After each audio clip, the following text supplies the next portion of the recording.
আমরা মৃত্যুঞ্জয় গোসাইয়ের বাড়িতে এসেছি, তার চতুর্থ পুরুষের সঙ্গে কথা বলবো।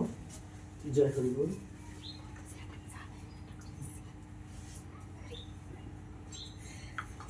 আচ্ছা, এটা কি দাদা? তামাক খাতো আগে সে তামাক হ্যাঁ তামুক রাখতো মানে কেটে। ও আচ্ছা, এর মধ্যে রাখতো।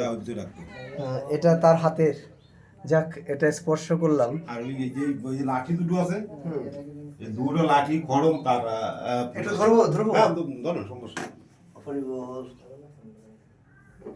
মৃত্যুঞ্জয় গোসাইয়ের হাতে খড়ম মানে পায়ে পড়তো, পায়ে পড়তো যে খড়ম, সে খড়মটা এখনো আছে। কিন্তু এটা আপনি একটা কাজ করবেন দাদা, এটা একটু ওই যে আপনাদের ইউরিয়া সার আছে না? হ্যাঁ ইউরিয়া সার। ওই সারগুলো এনে একটু এর উপরে দিয়ে দেবেন।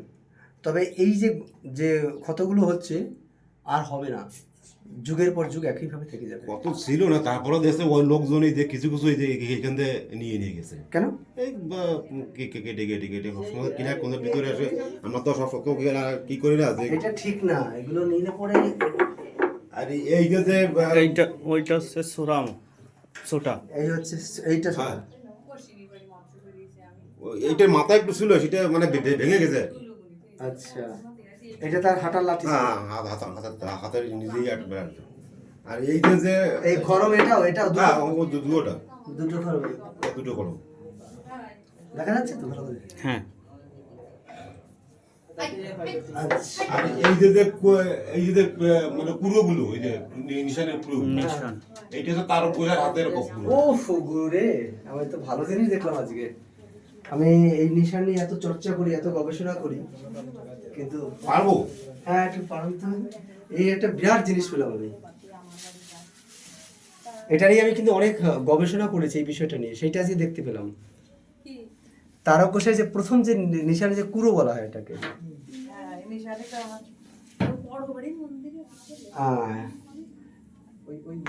এগুলো শুধু যখন সাজানোর জন্যই তো থাকে না, মোমরাকান্দি যখন যাওয়া হয় বাড়িতে, যখন ওই দোয়াল ধরে তখনই মোমরাকান্দি যাওয়া হয়, হারিয়ে না যায়। এই কটা আছে না, ওই একটা ওই মানে পড়ে ভেঙে গেছিল, সেইটা মানে আরেকজন নিয়ে গেছে মাথার একটু।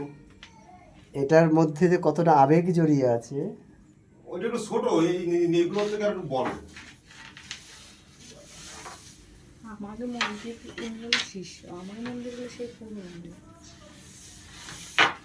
এইটা কিন্তু একটু বড়। আচ্ছা, কই আমার ছেলেটা কই? বলছি বাবা, তুমি এই যে নিশান কেন ব্যবহার করে, তারপরে ডাঙ্কা কেন, সোটা কেন, এগুলো জানো তুমি? কে কে দেশে এইগুলা তা তো জানি, কে মানে কি দেশে কেন এটা কি আমাদের, এটা কেন করছে? শিশির ব্যাপার একটা কবিতে অবশ্য শুনেছি, তো বাঙালি দেশে উনি। হ্যাঁ, তুমি আমারগুলো শুনলে একদম মানে কবিয়ালরা কি করে, কবিয়ালদের মধ্যে কিছু জল